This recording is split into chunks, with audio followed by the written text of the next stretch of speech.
Dear students, आज हम class 10th special English का लेसन 7 पढ़ेंगे, जो कि एक पोयम है और बहुत ही इंटरेस्टिंग पोयम है। आपको बहुत आनंद आने वाला है, जिसका नाम है report of N एडजस्ड case.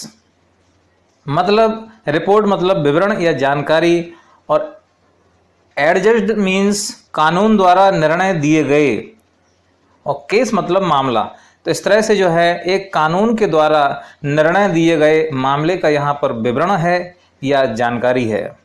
Students, एक बात और मैं आप लोगों को बोलना चाहूँगा कि पोयम को बार बार पढ़ना और बार बार उसके अर्थ को समझना ये हमारे लिए बहुत ज़रूरी है। तभी हम एग्ज़ाम में पूछे गए क्वेश्चंस का आंसर बहुत आसानी से दे पाएंगे। और आपको इसमें यह भी याद रखना है कि इस पोयम के पोएट का नाम क्या है, और कोई भी स्टैंजा यदि आपके सामने रख दिया जाए तो आपको पता चल जाना चाहिए कि ये स्टैंजा किस पोयम से लिया गया है। तो इस तरह से आपको बार बार रीडिंग करना है और पोयम को समझने की कोशिश करना है। तो चलिए आज हम इस बहुत ही इंटरेस्टिंग पोयम को समझते हैं। तो सबसे पहले हम इसके पोएट विलियम कॉपर के बारे में पढ़ेंगे, जिनका लाइफ स्पैन जो जीवन चक्र है, जीवन काल है, 1731 से 1800 तक रहा। William Cowper was a poet who qualified as a lawyer. William Cowper एक ऐसे कवि थे जिन्होंने वकालत में योग्यता प्राप्त कर रखी थी, अर्थात वह एक अच्छे वकील थे। His legal career was interrupted by an attack of madness. उनका लीगल कैरियर अर्थात वकील के रूप में जो उनका पेशा था, अर्थात उनका काम था अदालत में अपनी योग्यता के बल पर अपने क्लाइंट्स के पक्ष में केस लड़ना। लेकिन क्या हुआ, इनका जो लीगल कैरियर है, वकील के रूप में जो कैरियर है, वो बीच में ही रुक गया, या उनको रोक देना पड़ा, या उनके कैरियर में रुकावट आ गई। किसकी वजह से? By an attack of madness, पागलपन के दौरे के कारण। किसी वजह से उनको पागलपन के दौरे पड़ने लगे, और जिसकी वजह से उनके जो वकील के रूप में जो कैरियर है वो बीच में ही रुक गया। When he recovered his mental health, अब आगे देखिए, जब उन्होंने अपना मानसिक स्वास्थ्य रिकवर कर लिया, अर्थात वो मानसिक रूप से स्वस्थ हो गए, तो उन्होंने क्या किया? He retired to the country, वह एक गांव को चले गए। यहाँ रिटायर्ड का मतलब आराम लेना भी होता है, लेकिन यहाँ पर क्या अर्थ होगा? वह चले गए, तो वह एक गांव को चले गए। Where he lived a quiet life, जहां उन्होंने शांति का जीवन जिया। आज भी गांव जो है प्रकृति की गोद में बसे होते हैं, और जहां हमें जब प्रकृति का सानिध्य प्राप्त होता है तो बड़ी शांति मिलती है। चूंकि पागलपन के दौरे से उन्हें छुटकारा मिला था, उन्होंने अपना मानसिक स्वास्थ्य पुनः प्राप्त कर लिया था, मानसिक रूप से स्वस्थ हो गए थे, तो उसको बनाए रखने के लिए उन्हें शांति के जीवन की आवश्यकता थी, और जो प्रकृति की गोद में ही संभव था। इसलिए वह एक गांव चले गए और वहां वो रहने लगे। He wrote the famous hymns, उन्होंने प्रसिद्ध भजन लिखे। Hark my soul it is Lord, मेरी आत्मा ध्यान से सुनो, यह ईश्वर है। अर्थात अपनी आत्मा का परिचय ईश्वर से करवाना चाहते हैं, ईश्वर को वो समझने का प्रयास कर रहे हैं। And God moves in a mysterious way, और दूसरा उनका जो भजन था, ईश्वर रहस्यमय ढंग से विचरण करता है, रहस्यमय ढंग से प्रकट होता है, रहस्यमय ढंग से हमें प्राप्त होता है, हमें दिखाई देता है। His admirable letters so his gentle and human personality, उन्होंने पत्र भी लिखे हुए हैं जो कि बहुत ही प्रशंसनीय थे, एडमिरेबल थे, एडमिरेबल लेटर्स। तो उनके पत्र हमें यह दर्शाते हैं कि उनके अंदर विनम्रता का और दयालुता का जो गुण था वो कूट कूट कर भरा था। अर्थात वह विनम्रता यानी जेंटल एंड ह्यूमन मतलब दयालु व्यक्तित्व के धनी थे। He wrote poetry in a simple and gentle style, उन्होंने कविता की जो रचना की है वह बहुत ही सरल या साधारण तरीके से और सौम्य तरीके से, अर्थात उनकी शैली जो कविता लिखने की शैली थी बहुत ही सरल और बहुत ही सौम्य थी। अभी तक हमने विलियम कॉपर अर्थात इस पोयम के कवि के बारे में पढ़ा, उनका कैरियर किस तरह का था, उन्होंने किस किस परिस्थितियों का अपने जीवन में सामना किया और उनमें कौन कौन से गुण भरे हुए थे।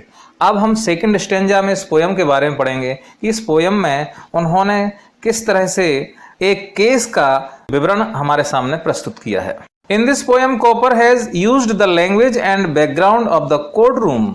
पहले हम इतना समझेंगे, इन दिस पोयम, इस कविता में कॉपर हैज यूज्ड, कॉपर ने प्रयोग किया है, क्या प्रयोग किया है? लैंग्वेज एंड बैकग्राउंड, भाषा और पृष्ठभूमि या वातावरण का प्रयोग किया है। किस चीज का वातावरण, किस चीज की लैंग्वेज, भाषा? ऑफ द कोर्ट रूम, न्यायालय की भाषा और न्यायालय की पृष्ठभूमि या वातावरण का इसमें कॉपर ने प्रयोग किया है। ऐसा क्यों किया है? टू प्रोवाइड ह्यूमरस इफेक्ट, ताकि थोड़ा सा एक हास्य वाला प्रभाव यहाँ पर प्रदान किया जा सके, अर्थात एक हंसी का वातावरण पैदा किया जा सके, ताकि हम बहुत ही सरल तरीके से, मनोरंजक तरीके से कवि हमें जो संदेश देना चाहता है उसको हम समझ सकें। ए स्ट्रेंज डिस्प्यूट, अब देखिए यहाँ पर कहा गया है स्ट्रेंज डिस्प्यूट, एक निराला या अनोखा विवाद या मतभेद क्या होता है? Arose between the nose and the eyes, नाक और आंखों के बीच में उत्पन्न होता है। Both claiming their sole right over the spectacles, और ये दोनों ही चश्मे के ऊपर अपना एकाधिकार या एकमात्र अधिकार होने का दावा कर रहे हैं। अर्थात उनका कहना है कि चश्मे पर केवल और केवल उनका ही अधिकार है। तो बड़ा ही इंटरेस्टिंग यहाँ पर डिस्प्यूट हमारे सामने आया है। कवि ने बहुत ही सुंदर ढंग से इसको हमारे सामने प्रस्तुत किया है, जिसका आप आनंद लें और समझें कि कवि हमें क्या संदेश देना चाहता है। The tongue acted as a lawyer, अब यहाँ पर देखिए, अभी हमने देखा कि कवि ने इस पोयम में लैंग्वेज और बैकग्राउंड न्यायालय का प्रस्तुत किया है। तो जरूरी है जब न्यायालय होगा, लैंग्वेज वहां की होगी, बैकग्राउंड वहां का होगा, तो निश्चित तौर पर वहां पर जज और वकील भी होंगे। तो देखिए, the tongue acted as a liar, tongue ने एक वकील की भूमिका निभाई या एक वकील की भूमिका में प्रस्तुत हुआ। And the ear as the chief baron, और यहां पर कान मुख्य न्यायाधीश की भूमिका में थे। ऐसा क्यों था? क्योंकि कोर्ट में हम देखते हैं जज का काम होता है दोनों पक्षों की दलीलों को ध्यानपूर्वक सुनना, क्योंकि उन्हें सही गलत का फैसला करना होता है, निर्णय सुनाना होता है। तो यहाँ पर उनको दलीलों को ठीक से बुद्धिमत्ता के साथ में सुनना जरूरी होता है, और यहाँ पर कान जो है सुनने का काम करते हैं। इसलिए यहाँ पर जो जज की भूमिका है, मुख्य न्यायाधीश की भूमिका है, वो किसको दी गई? कान को दी गई। किस चीज के लिए, क्या करने के लिए? टू बैलेंस द लॉज, कानून का संतुलन बनाने के लिए, अर्थात न्याय करने के लिए, सही और गलत का भेद करने के बाद में सही के पक्ष में निर्णय देने के लिए, दोनों पक्षों की दलीलें सुनने के बाद सही गलत का फैसला देने के लिए कान मुख्य न्यायाधीश की भूमिका में प्रस्तुत हुए। चलिए अब हम पोएम समझते हैं। फर्स्ट स्टेंजा की फर्स्ट लाइन देखते हैं।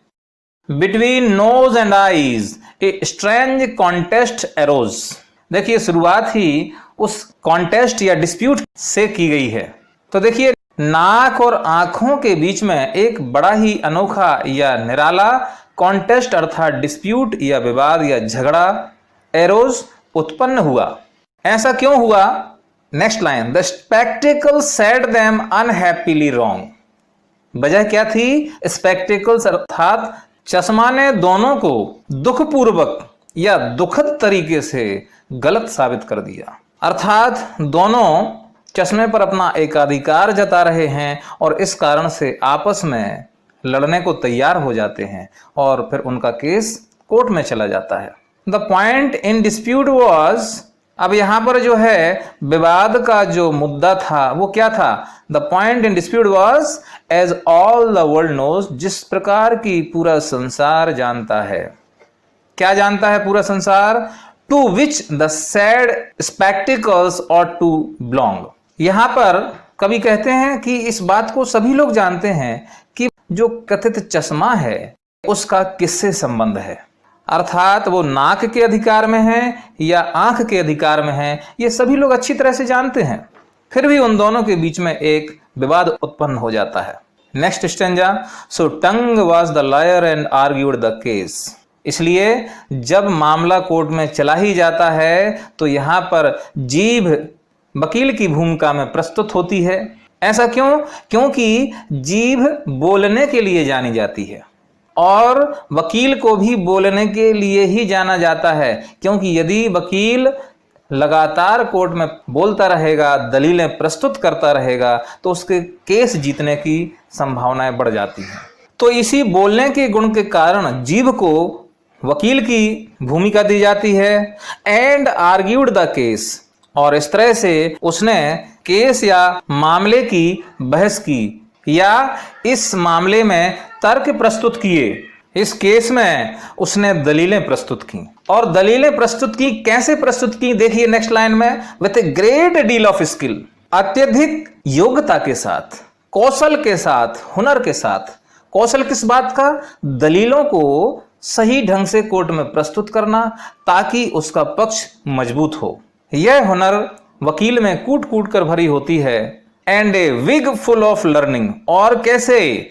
विद्या से भरपूर। किस तरह की विद्या, किस तरह का ज्ञान कि गलत बात को भी सही साबित कैसे करना है या सही बात को गलत साबित कैसे करना है, इस तरह का ज्ञान एक वकील में कूट कूट कर भरा होता है। परिस्थितियों के अनुसार अपनी दलीलें प्रस्तुत करना, अपने सबूतों को पेश करना, यह वकील का गुण होता है।